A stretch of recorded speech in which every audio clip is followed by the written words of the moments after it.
Olá, alunos do 9º ano do Ensino Fundamental, sejam bem-vindos a mais uma aula. Eu sou o professor Renato Souza, do componente curricular Ensino Religioso, e vamos agora caminhar juntos nas veredas das ciências da religião. Vamos à aula. O nosso objeto de conhecimento é vida e morte. O seu detalhamento: vida e existência, ser no mundo. Vida e morte, felicidade e angústia.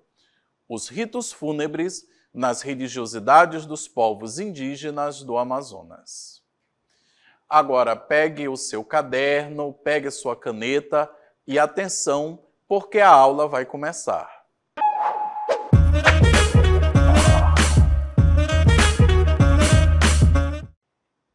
Então, nessa aula nós vamos ver aqui algumas ameaças, alguns elementos do nosso cotidiano, da nossa vida, que ameaçam a existência tanto da vida humana como da vida do restante do planeta. A vida animal, a vida vegetal, flora e fauna, os biomas, mas também a sociedade humana.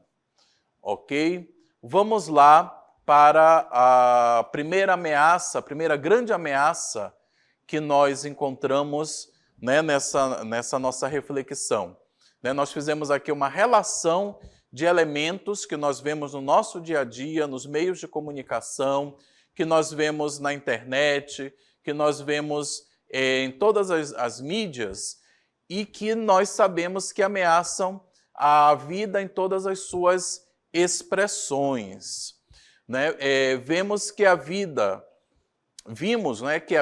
seja humana, seja a vida dos animais, são bens preciosos e caros às diferentes tradições religiosas.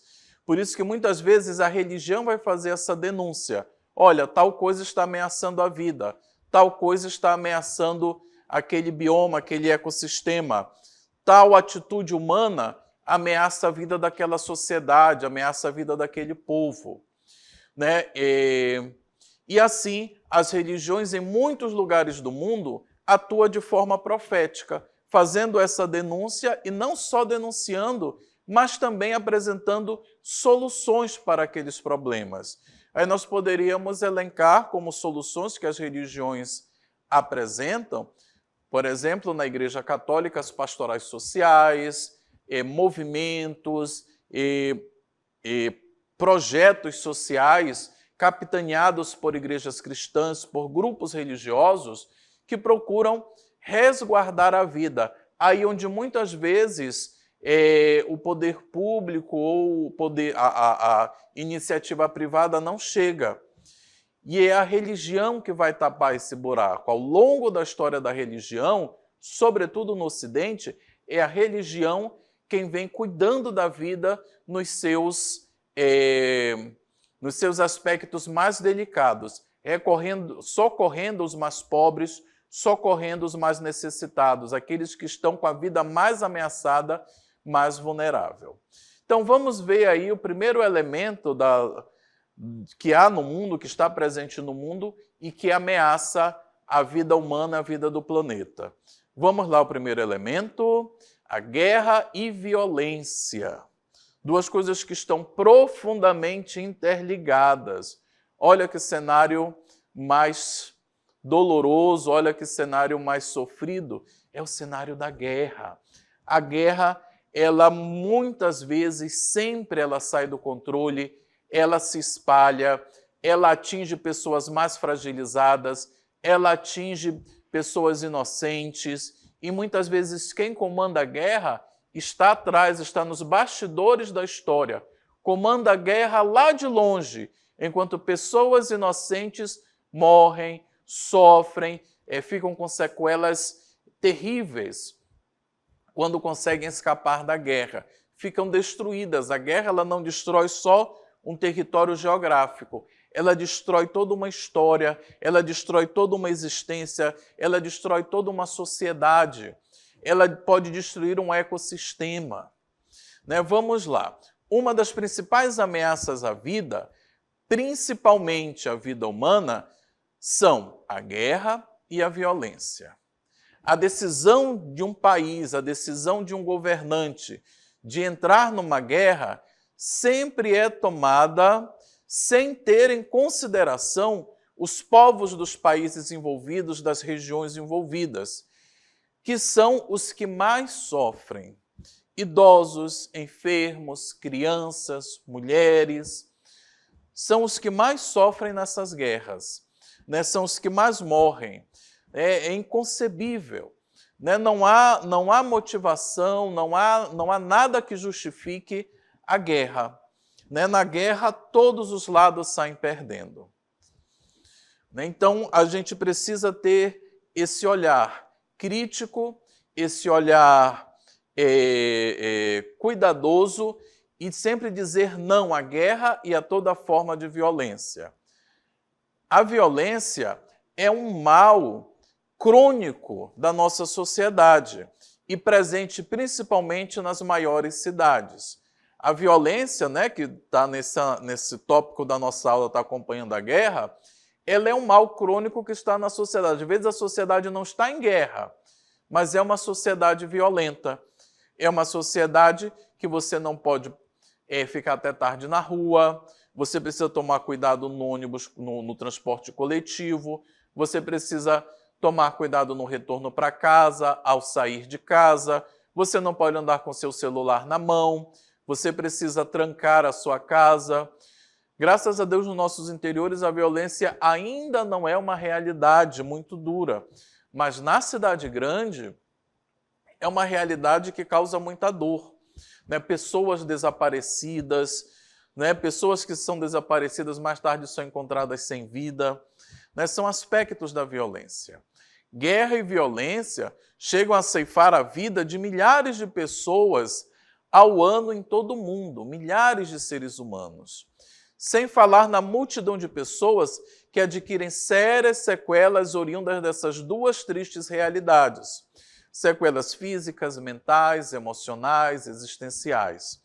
Então, guerra e violência ameaçam fortemente a vida, o bem-estar do ser humano e dos outros seres que compartilham o planeta conosco.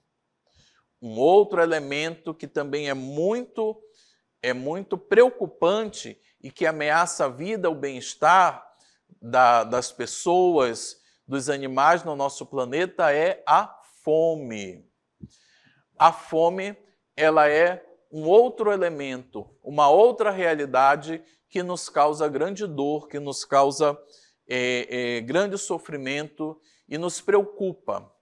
Porque todos os anos, alguns países como os nossos, como o nosso, como o Brasil, é recordista na produção de grãos, é recordista na produção de alimentos, mas nós ainda encontramos pessoas nas ruas catando lixo, pedindo comida nas casas das famílias, não tendo o que comer. A questão da insegurança alimentar. O que é a insegurança alimentar, professor?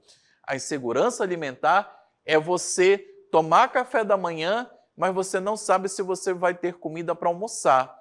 É você almoçar, mas você não sabe se vai ter o que jantar. É você jantar, mas você não sabe se você vai ter o que comer no café da manhã do dia seguinte. Essa é a insegurança alimentar. A insegurança de você saber se você vai ter comida o suficiente para se alimentar e alimentar a sua família.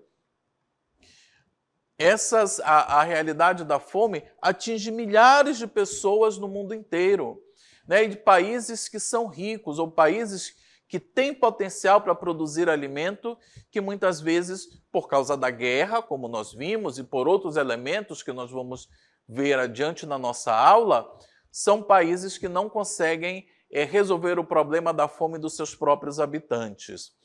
Isso é um problema que maltrata muito, que dói muito. Né? A religião ela procura responder à questão da fome.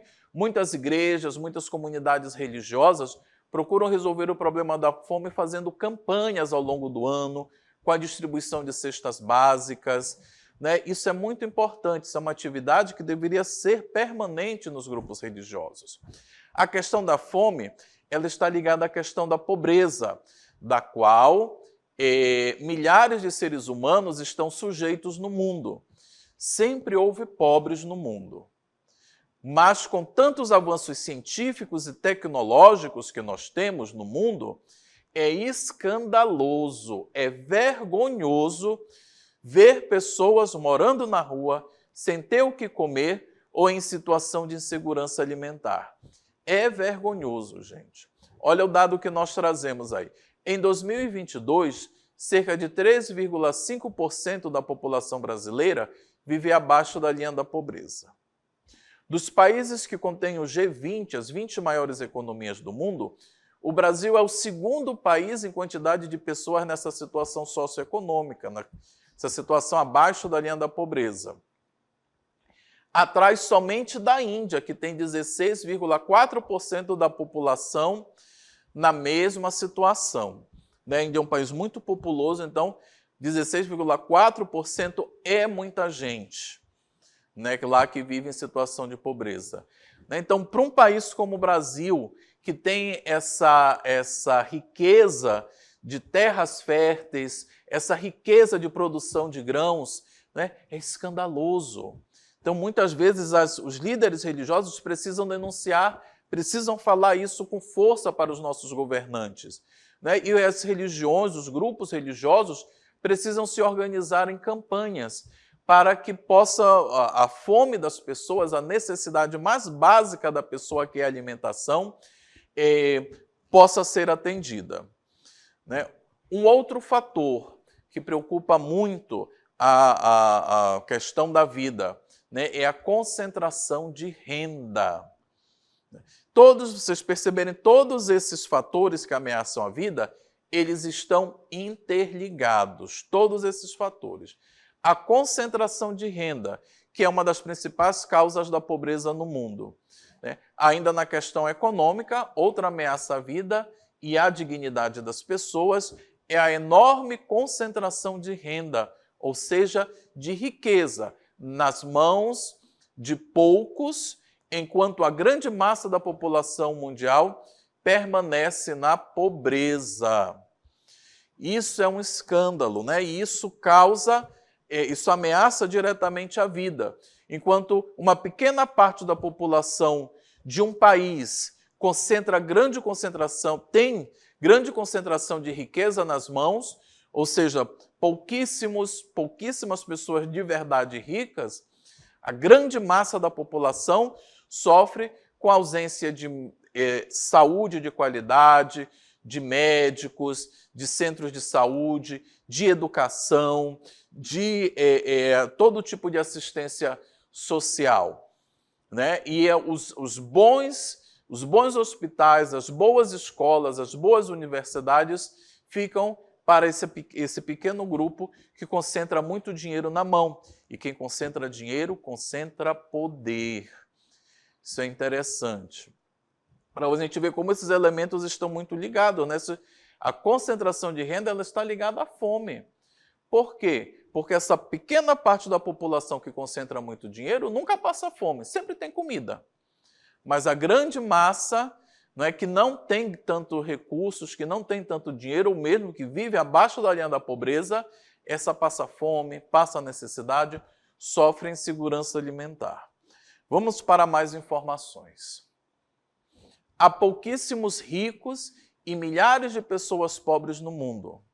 Esta ameaça está profundamente relacionada com a anterior. Ou seja, quanto menos ricos tiver, mais pobres, mais pessoas sem condições nós teremos no mundo. Pessoas pobres não conseguem ter acesso a boa qualidade de vida, como tratamento de esgoto, atendimento médico eficaz, educação de qualidade e boa alimentação. Geralmente o pobre ele se alimenta muito mal, o pobre ele não tem acesso a tratamento de água, a esgoto na sua casa, no seu bairro, na sua comunidade. O pobre não tem uma educação de qualidade porque as escolas nas localidades pobres são muito carentes. Então, a concentração de renda ela acarreta todos esses problemas né? Um vem puxando o outro, um vem dando origem para o outro, né? Vamos seguir mais um pouquinho. A desigualdade social. Isso é um outro problema que também ameaça a vida das pessoas, né? A consequência das ameaças anteriores, a desigualdade social é causadora de grande sofrimento para os mais pobres. Por quê? Porque a desigualdade social é causada principalmente pela concentração de renda. Então, enquanto uma minoria vive muito bem, acontece a desigualdade social e a grande massa vive com grande dificuldade, ou com uns com mais, com menos, mas as dificuldades elas estão sempre presentes, né? Essa desigualdade social é desigualdade nessas situações básicas da vida, saúde, alimentação, segurança, moradia, né? E isso também ameaça a vida. Uma pessoa sem saúde de qualidade, ela morre mais rápido, ela adoece mais e morre mais rápido. Uma pessoa sem educação de qualidade, ela não consegue avançar no seu emprego, ela às vezes não consegue nenhum emprego, passa necessidades, né? Então por aí vai. Um problema vai puxando o outro. Estão muito interligadas essas ameaças à vida. Continuando.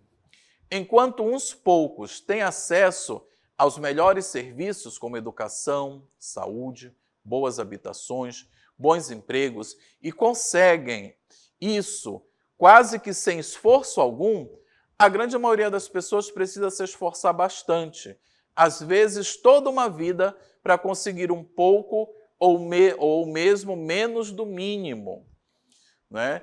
Uma pessoa precisa trabalhar a vida inteira, às vezes, para se aposentar com um salário mínimo.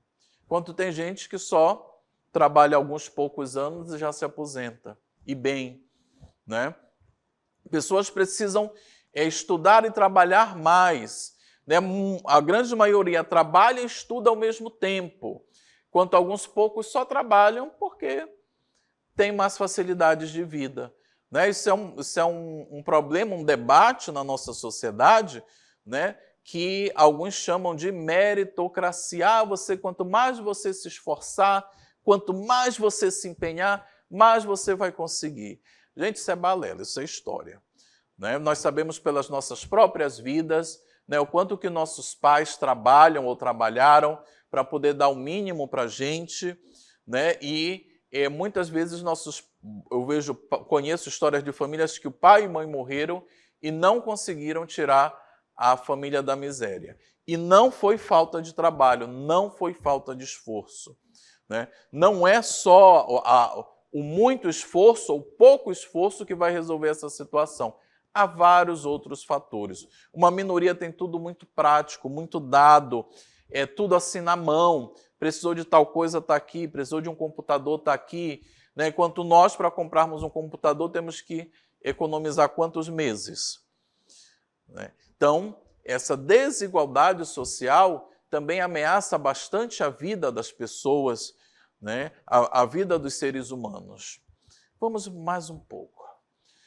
Outro elemento muito forte, e esse elemento ele tem consequências muito práticas, muito reais, muito concretas na vida da sociedade, que é o preconceito.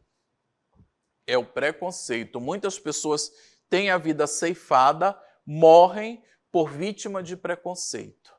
Há pessoas preconceituosas que são extremamente violentas e por não gostar daquela pessoa, por ela ser de um jeito ou de outro, por ela ter isso ou aquilo, acaba se dirigindo a ela com violência e algumas vezes ceifando a vida daquela pessoa. Vamos ver aqui nesse quadro o conceito, né? O que é o preconceito? O preconceito é um juízo prévio, preconcebido, geralmente originado da falta de conhecimento em relação às pessoas, crenças, sentimentos, tendências de comportamento, sexualidades, raças, condição e classes sociais, etc. muitas vezes, ou muitas vezes não, estou sendo bonzinho, mas sempre o preconceito, ele nasce de uma ignorância, de uma falta de conhecimento, de uma ideia prévia, preconcebida, sem a menor segurança científica, moral, ética. Não é simplesmente eu não gosto da pessoa porque ela é assim, eu não gosto daquele tipo de gente porque eles são assim, porque eles não são como eu, porque eles não são do jeito que eu gosto, eles não são do jeito que me agrada. Então, o que é que eu posso fazer com eles? Já que eles são desse jeito, eu posso desdenhar deles, eu posso humilhá-los, ou em alguns casos, pode ser, a pessoa, o preconceituoso, se sente até legitimado para tirar a vida daquela pessoa. É dessas formas de ameaças de vida que nós estamos estudando, o preconceito ele é muito equiparado à guerra, né? Porque a guerra, quando a bomba explode, pega todo mundo ali, se é branco, se é preto, se é não sei o quê, né? Todo mundo acaba morrendo ali. O preconceito ele também ceifa a vida de muitas pessoas ao longo do ano. Vamos ver um pouco mais sobre o preconceito. Eu trouxe aqui uns tipos de preconceito, para que a gente tenha uma ideia. Há outros, mas esses são os que estão mais aí nas mídias, na internet, na televisão, nos noticiários. O preconceito racial é o racismo. O preconceito contra as mulheres, machismo ou sexismo. O preconceito contra homossexuais e diferentes identidades de gênero. A LGBTQIA+,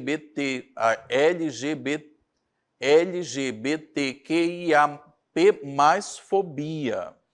O preconceito contra pessoas gordas, a gordofobia. Né? O preconceito contra pessoas com deficiência, o capacitismo. Preconceito contra um grupo religioso, né? Ou contra uma religião, a intolerância religiosa. O preconceito contra uma determinada nacionalidade, podemos até acrescentar contra migrantes, a xenofobia e outras formas. Então, essas formas de preconceito e outras estão muito presentes aí no nosso dia a dia, estão muito presentes aí na relação entre as pessoas diferentes, né? Brincadeiras, piadas, memes, situações de conversas entre vizinhos, né? O preconceito ele está ali presente. Às vezes até cenas de filmes, falas de pessoas na televisão, o preconceito ele está ali. E o preconceito, à medida que ele vai sendo praticado, ele vai estimulando e vai fazendo com que as pessoas ajam de forma violenta contra essas pessoas diferentes. Vamos ver uma outra forma de ameaça à vida. Nós temos aqui, olha que interessante, né? Nós temos aqui a crise ambiental, né? Provocada pela ganância, pelo desejo do lucro, né? Nós temos aqui esse sol escaldante, olha o estado das plantas, das flores, passando calor, coitadinhas, sem água, né? A crise ambiental é um conjunto de situações e fenômenos naturais provocadas pela degradação do meio ambiente natural, dos biomas, dos recursos hidrográficos, dos recursos naturais, etc. O principal responsável por essa degradação, que vem ceifando a vida do nosso planeta, é o próprio ser humano. Quem que destrói, quem que desmata, quem que acaba com as árvores, destrói a nascente dos rios, é o próprio ser humano. Né? Cidades encobertas por fumaças, grandes enchentes, calor excessivo, deslizamento de terra, são alguns dos efeitos da crise ambiental no dia a dia da humanidade. Né? Tudo provocado por essa crise ambiental, por essa destruição do meio ambiente. Né? Quais são o que causa essa crise ambiental? Poluição, desmatamento, extinção das espécies de animais e vegetais, garimpo ilegal, o negacionismo à ciência que nos avisa todos os dias para cuidar dos nossos planetas e o descrédito aos nossos cientistas. Ignorando tudo isso, vem a crise ambiental. E depois nós temos a cultura de morte. Né? A cultura de morte é toda essa cultura que banaliza a vida, né? E que diz que, olha, tudo isso que acontece é bobagem. A gente tem mais que viver de qualquer jeito, tem mais que ser normal essa questão da morte, né? E esse termo trazido pelo Papa João Paulo II, vivemos uma cultura de morte. Vamos adiante. Segundo o próprio Papa, esse conjunto de coisas que aparecem nos meios de comunicação vão legitimando a morte do meio de comunicação e na vida, né? Contrariando os ensinamentos de muitas religiões. Né? Seguindo um pouquinho mais. Por isso a cultura de morte, ela, ao longo da história, ela gerou grandes guerras, uma vasta quantidade de guerras civis, milhões de mortes por regimes como o nazismo. Né? Isso tudo faz parte da cultura de morte. Genocídios, terrorismo, a ação cada vez mais violenta de máfias internacionais, né? Poderosas organizações, a criação e aumento do armamento atômico e a violência urbana. Né? Seguindo, então, agora vamos ver os cuidados com a vida, que é o gerenciamento dos conflitos, a promoção dos direitos humanos, educação ecológica e ambiental, promoção da justiça social, superação da fome e de outros males sociais, a erradicação do colonialismo. E agora, para fechar com chave de ouro, vamos deixar vocês com essa mensagem de valorização da vida e do amor ao próximo. Vejamos com atenção. Olá, pessoal! Como vocês estão? Depois de conhecer tantas expressões de ameaças à vida, é importante refletir e entender a necessidade de preservá-la e defendê-la, pois, segundo todas as tradições religiosas, a vida é um grande dom dado a todos nós. A vida é dada a todas as pessoas, independentemente de qualquer situação ou condição. As boas condições de vida não podem ser negadas ou roubadas da grande parcela da população. Viver bem não deve ser um privilégio, mas um direito absoluto e universal. Por isso é muito importante que todos nós conheçamos nossos direitos como moradia digna, esgoto, saúde, educação, trabalho, salários justos, segurança. Quando faltam alguns destes direitos, ou quando eles são repassados de forma desigual e deficitária, abre-se um campo para que a vida pereça por falta daquilo que é básico, que é mínimo e que qualquer pessoa tem direito. Para conhecer este direito, o primeiro passo é estudar com dedicação, com afinco, formar-se, aprofundar-se. Só quem conhece seus direitos pode exigi-los e convencer outros a unir a estas exigências. Só estudando, podemos entender que outros seres da natureza também têm direitos como os animais, os rios, a flora. Além do estudo, outro elemento muito importante para a preservação da vida é a união. Quem escolhe promover a vida deve ter a maturidade e a força de vontade de unir-se a outros que desejam a mesma coisa. A defesa e o resguardo da vida e de todas as suas manifestações exige diálogo e união. Tudo que tem vida em nosso planeta está conectado. Se uma espécie de animal entrar em extinção, o equilíbrio da vida está ameaçado. Se um bioma desaparece, o equilíbrio ecológico desaparece também. Este equilíbrio já está ameaçado. Sem ele, a vida no planeta está comprometida e se faz necessário uma grande união para reverter essa situação.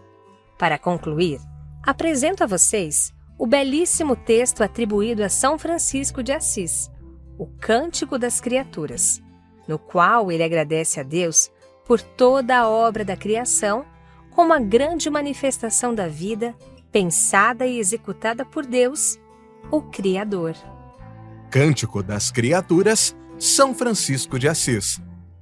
Altíssimo, onipotente, bom Senhor, a ti o louvor, a glória, a honra e toda a bênção. A ti só, Altíssimo, se hão de prestar, e nenhum homem é digno de te nomear. Louvado sejas, meu Senhor, com todas as tuas criaturas, especialmente o meu Senhor irmão Sol, o qual faz o dia e por ele nos alumia. E ele é belo e radiante, com grande esplendor, de ti, Altíssimo, nos dá ele a imagem. Louvado sejas, meu Senhor, pela irmã Lua e as estrelas, no céu as ascendente, claras e preciosas e belas. Louvado sejas, meu Senhor, pelo irmão vento e pelo ar, e nuvens, e sereno, e todo o tempo, por quem dás às tuas criaturas o sustento.